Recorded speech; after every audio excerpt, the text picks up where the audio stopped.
Parmi les faits marquants de 2021, les catholiques retiendront certainement le rapport de la SIAZ. Cette bombe faisant éclater non seulement la vérité sur les abus sexuels dans l'Église, mais aussi nos certitudes sur notre fonctionnement en tant que communauté. Pas forcément le souvenir le plus joyeux. Les évêques français ont pris des mesures audacieuses pour changer des procédures, mettre des garde-fous, réponse structurelle à des problèmes structurels. Nous pouvons les en féliciter. Mais il reste une impression de fond, un malaise que ces mesures ne réussissent pas totalement à calmer.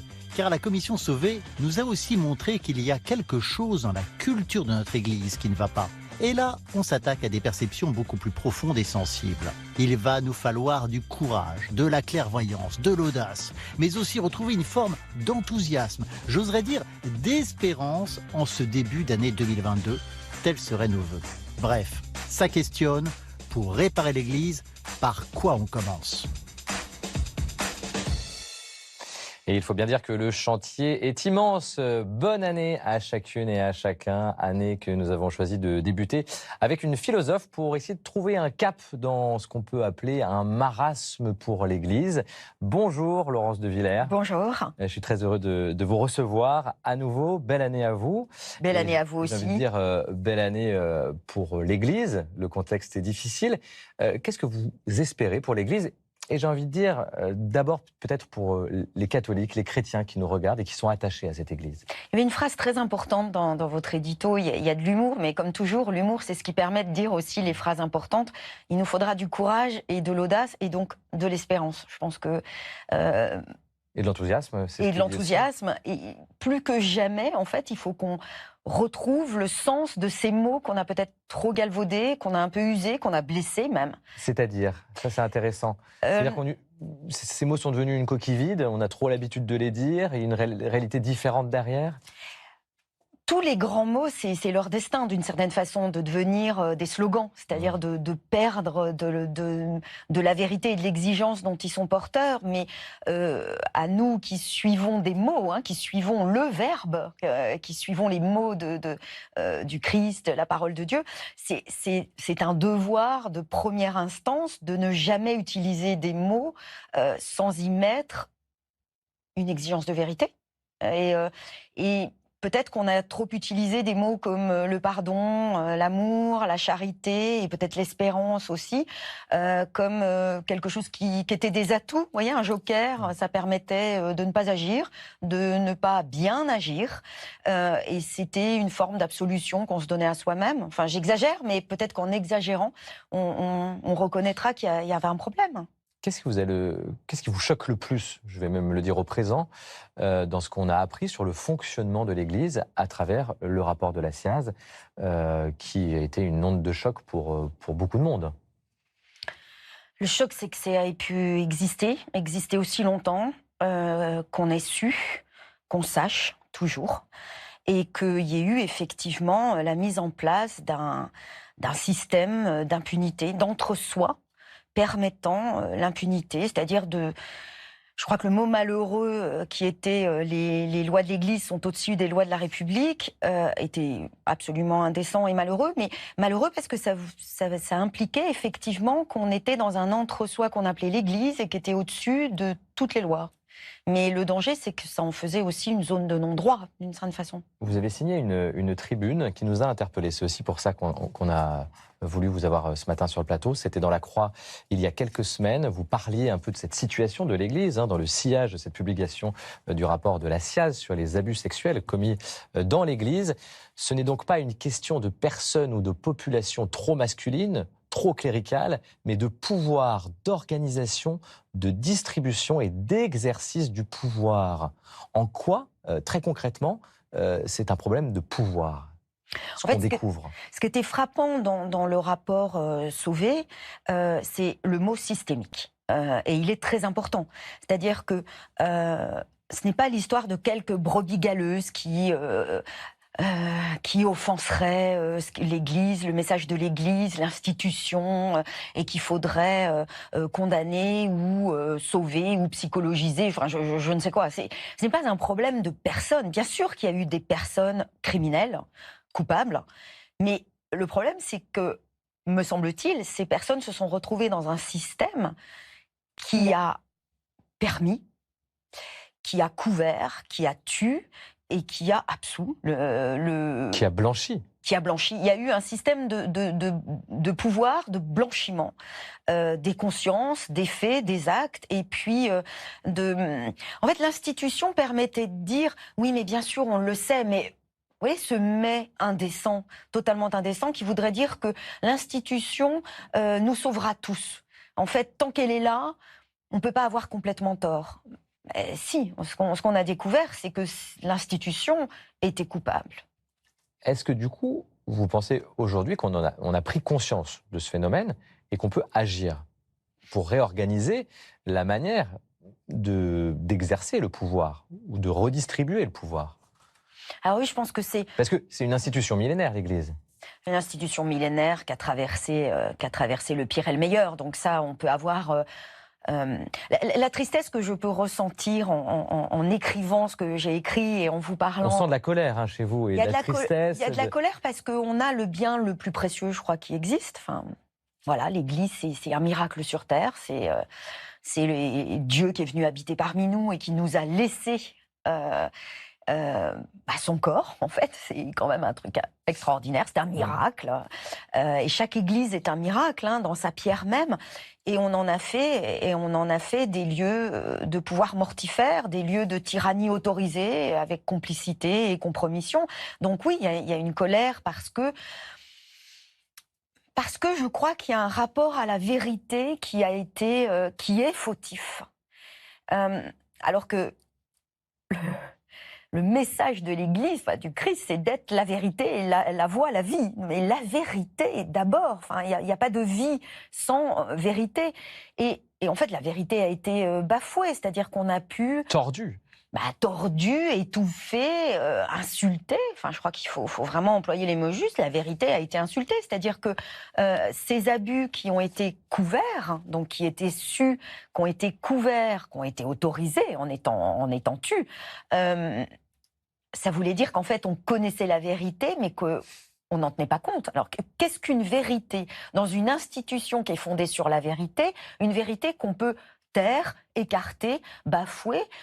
Vous me demandiez, est-ce que ces mots-là sont pas devenus des coquilles vides? Le risque, c'est qu'effectivement, quand derrière ces mots, il n'y a pas une vérité, il n'y a pas la vérité, effectivement, qu'est-ce qui valent? Qu'est-ce que vaut une vérité quand on a accepté de la mettre sous le tapis, de la taire, de la bafouer, de la tordre, de lui faire dire autre chose?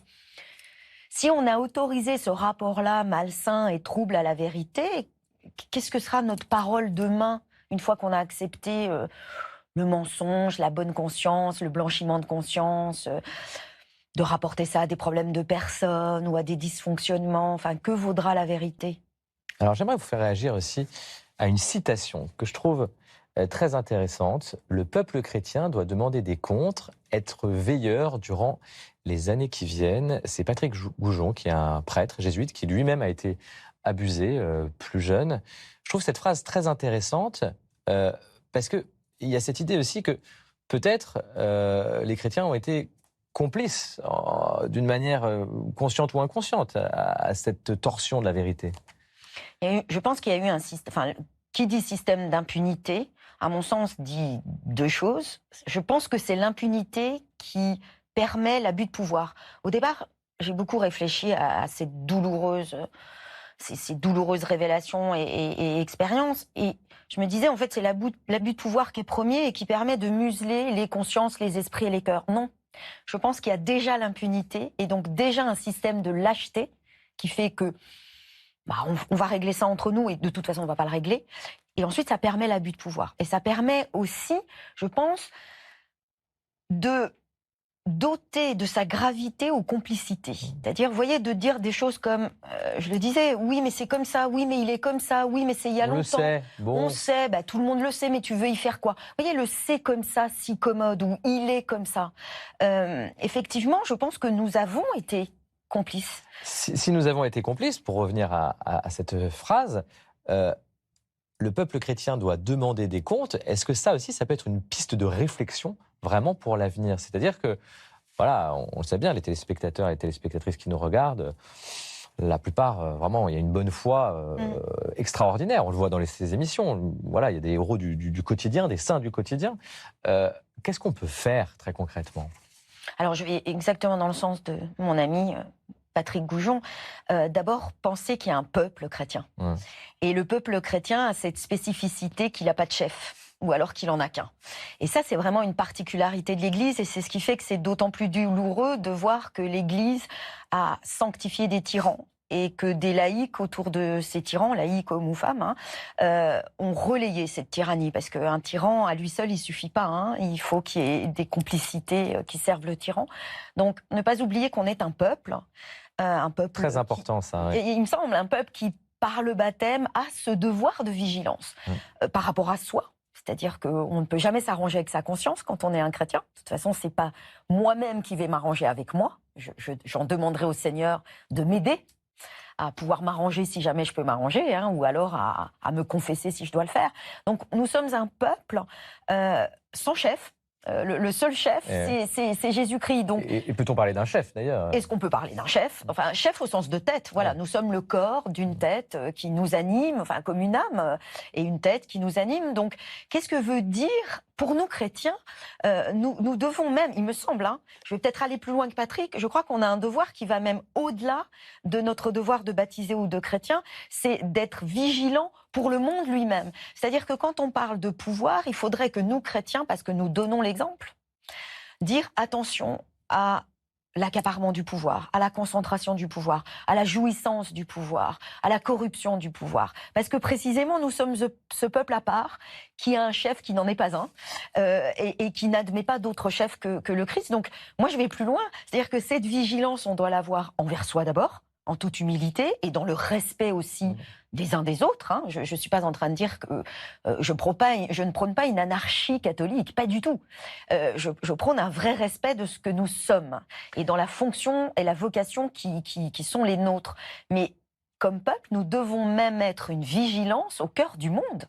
Et d'autant que sur le terrain, des initiatives existent de la part de chrétiens. Je vous propose tout de suite de rencontrer à ce propos Maglone. Maglone est bénévole au centre Saint-Hugues de Bivier, près de Grenoble, un centre spirituel qui propose des retraites toute l'année. En offrant une messe, vous allez voir un peu autrement, en décalant un petit peu son regard, sa manière de faire, en étant un peu libre. On regarde.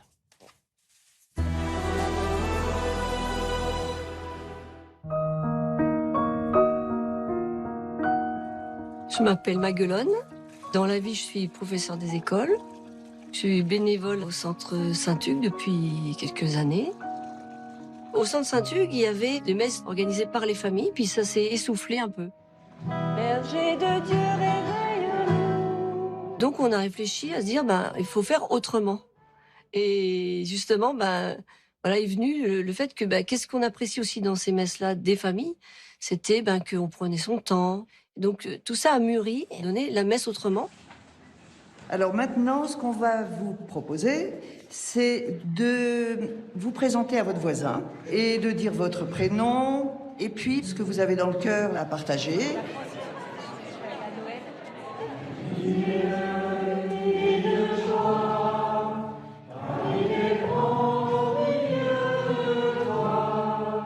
Le cœur de cette messe autrement, c'est surtout un partage d'évangile. À la place de l'homélie, on propose aux personnes qui sont là de se mettre par 3-4 et de dire comment la parole les a touchés ce jour-là. Moi, la phrase qui m'a marquée, c'est « Le peuple était en attente ». Et tous se demandaient en eux-mêmes si Jean n'était pas le Christ. Et j'ai l'impression qu'on a une période en attente. En tout cas, moi, je suis en attente de beaucoup de choses, avec ce qui se passe dans l'Église, avec ce qui se passe dans notre planète. Mon combat actuel, c'est une envie que les rôles dans l'Église évoluent.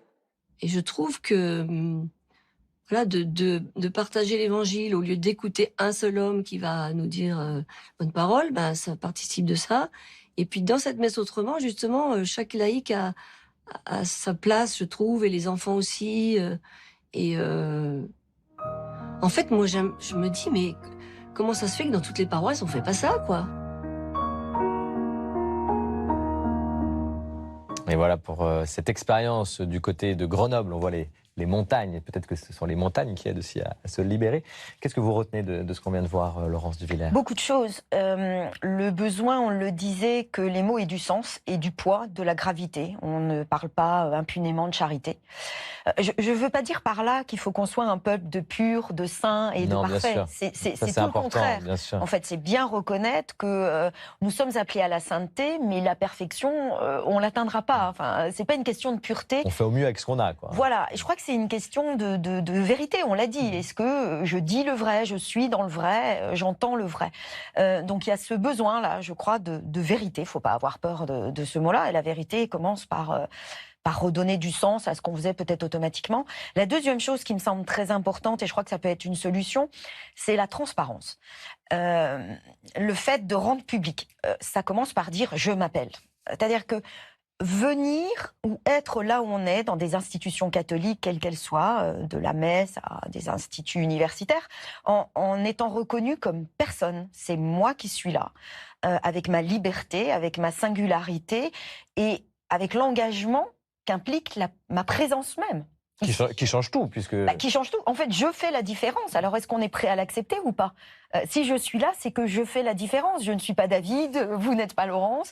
Donc, est-ce que l'institution reconnaît ma liberté, c'est-à-dire ma singularité? Et puis... Très important, ça. Il me semble que... Enfin, je pense que c'est une solution. Enfin, on sait maintenant, mais on savait, mais je crois que maintenant beaucoup de gens le savent, que l'Église a été un entre-soi mortifère et complaisant envers elle-même et envers des crimes et des façons de faire. Donc il faut ouvrir les fenêtres et ouvrir les portes. Encore une fois, ça ne veut pas dire chasser les marchands du temple, mais faire que les marchands soient à l'extérieur du temple. Pas à l'intérieur, si possible. Que ceux qui bradent la vérité s'en aillent. Donc, je pense qu'il y a de ça dans le fait de se dire la messe est un bien précieux dont nous ne sommes pas propriétaires, mais dépositaires, et nous devons nous comporter avec le respect de locataires de la vérité. On nous a confié cette vérité, et donc quand on nous confie quelque chose, je crois qu'on fait d'autant plus attention. Et je pense que... se dire, est-ce qu'il peut y avoir des témoins de ce qu'on est en train de faire maintenant est très important. C'est ça, hein, la transparence ou rendre public. C'est se dire, est-ce que je pourrais le dire tout fort? Est-ce que je pourrais l'ériger en loi? Est-ce que je pourrais raconter ce qui s'est passé? Je pense que se dire, là où on est, les catholiques, est-ce que je peux le raconter? Peut-être que ça mettrait des freins, des garde-fous. C'est ça, hein, la transparence. Et d'autant que, du coup, grâce à cette transparence, on voit bien dans ce reportage de cette expérience près de Grenoble, parce que ce n'est pas les laïcs contre les prêtres, en fait. C'est pas une question de... Non, bah oui. En fait, c'est pas ça qui se joue, en tout cas, là-bas. Absolument. Enfin, je veux dire, si on pense... Alors, je pense qu'il ne faut pas rater ce qu'on a raté. C'est-à-dire qu'en fait, ce rapport sauvé, ça doit être l'occasion d'une audace, d'un enthousiasme et d'un courage, et pas de ce rapport, puisqu'on l'a ouvert, on pourra le fermer. Ça serait dommage. Enfin, rater ce qu'on a raté, ça serait encore pire que tout. Donc, je pense qu'il y a 3 erreurs, David. Il y aurait celle qui consiste à dire « mettons des femmes et des laïcs et ça ira beaucoup mieux ». Bah non, si le pouvoir reste ce qu'il est... Et, ça va se recléricaliser ailleurs. On va créer une autre cléricature. Ouais. On va créer une cléricature de laïcs qui seront tout aussi malsains que les clercs qui étaient là, puisque c'est cette espèce de concentration du pouvoir sans régulation, sans dehors, qui est mortifère. Ensuite, se dire c'est un problème psychologique ou de célibat des prêtres, je ne dis pas qu'il ne faut pas en parler. Mais je pense qu'il faut aller au cœur du problème, qui est un problème de politique, de pouvoir et de façon d'user du pouvoir, d'abuser du pouvoir. Et puis la troisième chose, c'est ne pas se tromper de combat, si jamais il y en a un. Je crois qu'il n'y en a pas, parce que nous ne sommes pas des soldats du Christ. Hein. Heureusement. Heureusement. Mais il n'y a pas un combat. Il n'y a pas un combat laïque contre clerc, il n'y a pas un combat athée contre l'Église, il n'y a pas un combat de tradit contre non-tradit. Enfin, tout ça, c'est une manière de rater le ratage. Hein. C'est-à-dire de faire en sorte que là où il y a un naufrage, on retire toutes les chaloupes pour se sauver. Il ne faut pas se tromper d'analyse. Enfin, je ne dis pas que j'ai la vérité, mais je pense que l'effort d'analyse est très important pour qu'on ne transforme pas ça en guerre de clans, en guerre de position, en petite vendetta personnelle. Enfin, c'est vraiment pas ça, l'heure est plus grave. Je trouve ça intéressant quand je vous écoute, quand je vous entends parler, c'est qu'à la fois vous êtes en colère, hein, vous faites le constat est accablant pour vous, et vraiment je partage votre analyse. En revanche, il y a un enthousiasme chez vous, il y a de la conviction, il y a de la foi. Où vous allez chercher cet enthousiasme-là, cette énergie, vous personnellement, la philosophe Laurence de Villers? Il y a de la peine, en fait. Il y a de la peine parce que souffrir de sa maison, c'est plus douloureux que de souffrir de ses ennemis, en fait. Donc, souffrir des proches, c'est toujours plus difficile. Donc, je pense qu'il y a une colère, David, à la mesure de la tristesse. Si je parle pour moi, mais je pense que je ne suis pas la seule, c'est parce que je me dis, ma foi est intacte. Et je me le dis à travers les épreuves que je peux passer, je me le dis très souvent. Je me dis, la foi, c'est Dieu qui te la donne, personne ne te l'abîmera ou ne te la retirera. Je pense qu'il est important, non pas de se dire, l'Église ne vaut rien, mais la foi vaut tout, parce que l'Église, elle doit être celle qui fait vivre ma foi. Donc c'est pour ça que c'est douloureux. C'est pour ça que c'est un problème, et c'est pour ça que je pense qu'il y a des personnes qui sont coupables devant l'Église et devant la vérité. Mais ma foi m'appartient pas, donc si elle m'appartient pas, si c'est un don, si c'est une grâce, si nous en sommes encore une fois locataires de la vérité et dépositaires d'une foi et pas propriétaires et pas gardiens du temple, c'est qu'en fait il y a de la ressource. Et donc oui, je me dis comme une forme de prière, ma foi est là.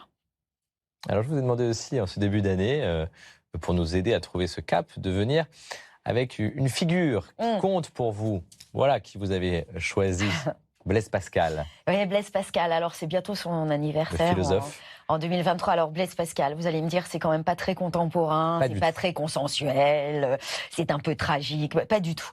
Pourquoi j'ai choisi Blaise Pascal? D'abord parce qu'il n'est pas tout seul. Port-Royal, alors on peut dire tout le mal qu'on veut sur Port-Royal.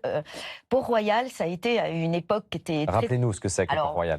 Port-Royal, c'est une abbaye cistercienne dans la vallée de Chevreuse. Au départ, c'est ça, avec une annexe ensuite, pas loin d'ici, boulevard Port-Royal. Port-Royal, c'était un petit groupe de laïcs, de religieuses, de prêtres, mais en fait, peu importe d'une certaine façon, un petit groupe qui s'est dit, ça va pas. Vous savez, l'Église est scandée par des moments d'apocalypse. Tout est fini. Je veux pas minimiser ce qu'on est en train de dire. Non, mais c'est important. On prend du recul. L'Église en passe par des apocalypses. Et donc, à l'époque de Pascal, et Pascal le premier disait, ça va pas. On est en train de faire une foi tiède, une Église qui se compromet. On perd le message, on perd la rigueur de la vérité. C'est-à-dire sa vigueur aussi. Donc on est dans une église compromise, dans un temps qui nous compromet, il faut qu'on réagisse. Et en fait, Port-Royal, on se trompe souvent dans la vision de Port-Royal, c'était une avant-garde. En fait, c'était des avant-gardistes qui faisaient des choses incroyables. Ils avaient décidé que on traduirait la Bible en français, qu'il fallait former les enfants, il fallait des petites écoles. Donc, en fait, c'est vraiment... si vous me demandiez c'est quoi, c'est une avant-garde. Il serait à Beaubourg. Mais ça veut dire qu'aujourd'hui, on peut aussi encore innover. Eh ben voilà. Je pense que le chrétien, le catholique, est un prophète au sens où il doit apprendre à être à contre-courant quand il faut l'être, et il a un devoir de réforme. Leur maître, notre maître, en tout cas c'est le mien, pour conclure, c'est Saint-Augustin. Et Saint-Augustin, qu'est-ce que c'est? C'est un homme radical, il faut l'accepter, radical, qui n'accepte pas le pansement sur la jambe de bois, qui dit le navire coule, faisons l'état des lieux. N'essayons pas de recommencer avec la loi du silence. Et Augustin, c'est le plus grand réformateur. Et tous les réformateurs, y compris Luther, se sont remis sous son autorité quand il se disait il faut que les choses changent. Voilà, il faut penser peut-être aujourd'hui à réforme. C'est intéressant. Il faut que les choses changent. Je pense qu'il faut être augustinien et pascalien. Merci Laurence de Villers. Restez avec nous, on va parler de culture. Je rappelle que vous êtes philosophe, autrice de nombreux ouvrages. Je cite le dernier qui est passionnant. Vous avez reçu à l'occasion de sa sortie « Être quelqu'un de bien ». C'est aux presses universitaires de France, philosophie du bien et du mal. Ça peut nous éclairer.